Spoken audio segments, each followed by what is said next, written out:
বর্তমান সময়ে মোবাইল ফোনটি আমাদের সকলের কাছে খুব গুরুত্বপূর্ণ একটি বস্তু। এই মোবাইল ফোনটি আমরা বিভিন্ন সময় বিভিন্ন কাজে ব্যবহার করে থাকি। কখনো বা যোগাযোগের মাধ্যম হিসাবে, কখনো বা টাকা পয়সার লেনদেনের জন্য, অথবা কখনো এন্টারটেনমেন্টের জন্য কিংবা পড়াশোনার জন্য ব্যবহার করে থাকি। এই মোবাইল ফোনটি আমাদের জীবনে উন্নতি বা অবনতির মাধ্যম হিসাবেও কখনো কখনো কাজ করে থাকে। আপনি কি জানেন, বাস্তু অনুযায়ী মোবাইল ফোনটি যদি সঠিক দিশা মেনে চার্জ করা হয় তাহলে পরে আপনি আপনার জীবনের উন্নতির পথটি কিন্তু খুব তাড়াতাড়ি দেখতে পারবেন এবং অবনতির হাত থেকে রক্ষা পাবেন। আসুন বাস্তু অনুযায়ী জেনে নেওয়া যাক আপনার সঠিক ডিরেকশন কোনটি মোবাইল ফোনের চার্জিং এর জন্য। নমস্কার, আমি জ্যোতিষাচার্য চন্দ্রানী ভট্টাচার্য আজ আবার আপনাদের সামনে আরেকটি নতুন ভিডিও নিয়ে উপস্থিত হয়েছি।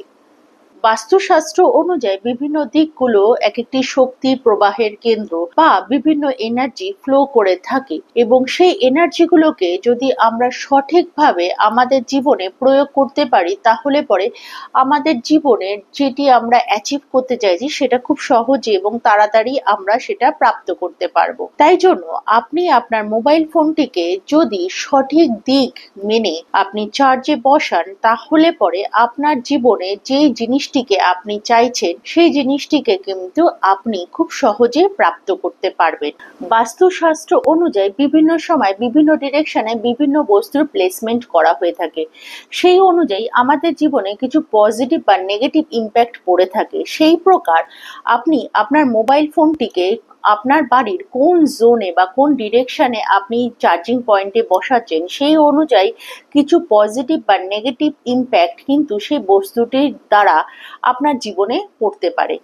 আপনি আপনার মোবাইল ফোনটিকে যেই ডিরেকশনে চার্জে বসাচ্ছেন সেই অনুযায়ী শক্তি প্রবাহিত হচ্ছে আপনার মোবাইল ফোনটির মধ্যে এবং যখন আপনি সেই মোবাইল ফোনটিকে নিজে ব্যবহার করছেন তার দ্বারা আপনার মন মস্তিষ্কে তার একটি প্রভাব বিস্তার করছে এবং আপনার সাবকনসিয়াস মাইন্ডে সেটি গেঁথে যায় আর আপনার বিভিন্ন কাজকর্ম ও নানান অ্যাক্টিভিটির মধ্যে তা প্রতিফলিত হয়ে থাকে। আপনি যদি আপনার কেরিয়ার সংক্রান্ত বিভিন্ন বিষয়ে খোঁজ খবর করছেন বা সেই রিলেটেড কোনো অপরচুনিটি খোঁজার জন্য আপনার মোবাইল ফোনটিকে ব্যবহার করছেন তাহলে পরে আপনি আপনার মোবাইল ফোনটিকে আপনার বাড়ির যে নর্থ ডিরেকশন রয়েছে সেই ডিরেকশনে আপনার মোবাইল ফোনটিকে চার্জিং পয়েন্টে বসান, কারণ নর্থ ডিরেকশনটাকে জোন অফ অপরচুনিটি হিসাবে ধরা হয়ে থাকে। যদি আপনি এই ডিরেকশনে আপনার মোবাইল ফোনটিকে চার্জে বসান তাহলে পরে আপনার কেরিয়ার ওরিয়েন্টেড বিভিন্ন রকমের ইনফরমেশন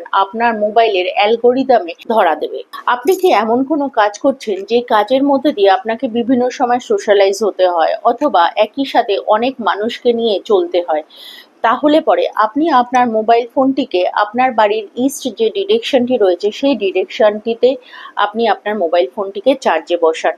এই জোনটিকে বলা হয়ে থাকে জোন অফ পাবলিক অ্যাফেয়ার্স বা সোশ্যাল অ্যাফেয়ার্স। তাই এই জোনটিতে যখন আপনি আপনার মোবাইল ফোনটিকে চার্জিং পয়েন্টে বসাচ্ছেন তখন আপনি আপনার আশেপাশের মানুষগুলোর বিভিন্ন সুন্দর মুহূর্তগুলো বা স্পেশাল ইভেন্ট ডেটগুলোকেও মনে রাখতে পারবেন। আপনি কি এমন কোনো কাজ করছেন যেখানে আপনাকে বিভিন্ন সময় বিভিন্ন রকমের হিসেবপত্র রাখতে হয়, অথবা আপনি ব্যাংকিং রিলেটেড কোনো কাজ করছেন অথবা নেট ব্যাংকিং কাজ করছেন বা টাকা পয়সার লেনদেন রিলেটেড কোনো কাজ করছেন, যদি এমন ধরনের কাজগুলোর সাথে আপনি যুক্ত থাকেন বা এমন ধরনের কাজ আপনাকে বেশি করতে হয়ে থাকে তাহলে পরে আপনি আপনার মোবাইল ফোনটিকে আপনার বাড়ির ওয়েস্ট ডিরেকশনে রাখবেন বা সেই ডিরেকশনে আপনি চার্জিং পয়েন্টে বসাবেন, কারণ ওয়েস্ট জোনটিকে বলা হয়ে থাকে zone of gain and profit. আর যদি মাত্র আপনি ব্যাংকিং কোনো সাপোর্ট প্রোভাইড করা রিলেটেড কোনো কাজ করে থাকেন তাহলে পরে আপনি আপনার মোবাইল ফোনটিকে সাউথ ওয়েস্ট ডাইরেকশনে চার্জিং পয়েন্ট হিসাবে ব্যবহার করতে পারেন, কারণ এই জোনটিকে সাপোর্ট অ্যান্ড ব্যাংকিং সিস্টেমের জন্য কিন্তু উপযোগী হিসাবে ধরা হয়ে থাকে। আপনার প্রাপ্য টাকা সঠিক সময় আপনার হাতে এসে পৌঁছচ্ছে না বা আপনার পেমেন্টগুলো সঠিক সময় পাচ্ছেন না, অথবা আপনার ক্যাশ জমা করতে যথেষ্ট সমস্যা আপনি ফেস করছেন, সেক্ষেত্রে আপনি আপনার মোবাইল ফোনটিকে আপনার বাড়ির যে সাউথ ইস্ট ডিরেকশন রয়েছে সেই ডিরেকশনে আপনি চার্জিং পয়েন্ট হিসাবে ব্যবহার করতে পারেন। অথবা যখন আপনি আপনার মোবাইল ফোনটিকে ব্যবহার করছেন না তখন আপনি সেই জায়গাটাতে আপনার ফোনটিকে রাখতে পারেন। এক্ষেত্রে অবশ্যই আপনার উপকার হবে, কারণ এই জোনটিকে বলা হয়ে থাকে জোন অফ লিকুইড ক্যাশ বা ক্যাশ ফ্লো জোন হিসাবেও দেখা হয়ে থাকে। বাস্তু অনুযায়ী প্রত্যেকটি ডিরেকশনের আলাদা আলাদা মাহাত্ম্য রয়েছে, কারণ প্রত্যেকটি ডিরেকশনই এক এক প্রকারের এনার্জির বাহক হয়ে থাকে। সেই কারণে আপনার মোবাইল ফোনটিকে কোন ডিরেকশনে আপনি চার্জ করছেন সেইটির প্রভাব বা ইম্প্যাক্ট আপনার জীবনে অতি অবশ্যই পড়ে থাকে। ধরা যাক, যদি আপনি নর্থ ইস্ট ডিরেকশনে আপনার মোবাইল ফোনটিকে বেশি সময়ের জন্য রাখেন, অথবা আপনি ওই জায়গাটিকে আপনার চার্জিং পয়েন্টের জন্য ব্যবহার করে থাকেন, তাহলে পরে আপনি কিছুদিন পর থেকে আপনার মোবাইল ফোন ব্যবহার করা বা সোশ্যালাইজ হওয়াটা অনেক অংশেই কমিয়ে দেবেন।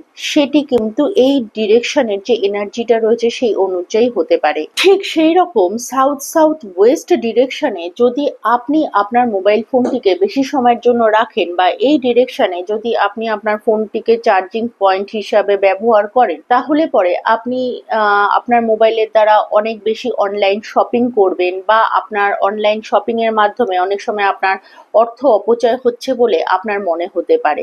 আপনার জীবনের মূল লক্ষ্য কি, বা আপনার উদ্দেশ্য কি, বা কি কাজে বা কি পারপাসে আপনি আপনার মোবাইল ফোনটিকে ব্যবহার করতে চাইছেন, তাহলে পরে সঠিক ডিরেকশনটি অবশ্যই বেছে নিন। যদি সঠিক ডিরেকশন মেনে আপনি আপনার মোবাইল ফোনটিকে চার্জিং করেন, বা সেই ডিরেকশনে আপনি আপনার ফোনটিকে ব্যবহারের পর রাখেন, তাহলে পরে অবশ্যই মোবাইল ফোনটি আপনার জীবনে উন্নতির সহায়ক হিসাবে কাজ করবে। এছাড়াও জ্যোতিষশাস্ত্র অনুযায়ী মোবাইল ফোনটিকে রাহু এবং বুধের কারক হিসাবে ধরা হয়ে থাকে। তাই মোবাইল ফোনটিকে ব্যবহার করার সময় কয়েকটি জিনিস অবশ্যই খেয়াল রাখা দরকার। তার মধ্যে প্রধান যেটি হচ্ছে যে আপনি আপনার মোবাইল ফোনটিকে কখনোই বাথরুমে ব্যবহার করবেন না। যদি আপনি আপনার মোবাইল ফোনটিকে বাথরুমের মধ্যে নিয়ে যান, তাহলে পরে সে রাহু বা বুধের নেগেটিভ এফেক্ট অবশ্যই আপনার জীবনে পড়তে পারে। সেক্ষেত্রে আপনার শারীরিক, মানসিক বা আর্থিক দিক থেকে বিভিন্ন রকমের সমস্যা আসতে পারে। জ্যোতিষ বা বাস্তু সংক্রান্ত কোনো প্রকার পরামর্শের জন্য যোগাযোগ করুন ফোন নাম্বারে। আপনারা যারা এখনো অবধি আমার চ্যানেলটিকে সাবস্ক্রাইব করেননি, তারা অবশ্যই আমার চ্যানেলটিকে সাবস্ক্রাইব করুন। যদি আপনাদের আমার ভিডিওটি ভালো লেগে থাকে, তাহলে অবশ্যই লাইক কমেন্ট করতে ভুলবেন না। খুব ভালো থাকবেন আপনারা সকলে। খুব শিগগিরই দেখা হবে পরবর্তী ভিডিওতে। ধন্যবাদ সকলকে। নমস্কার।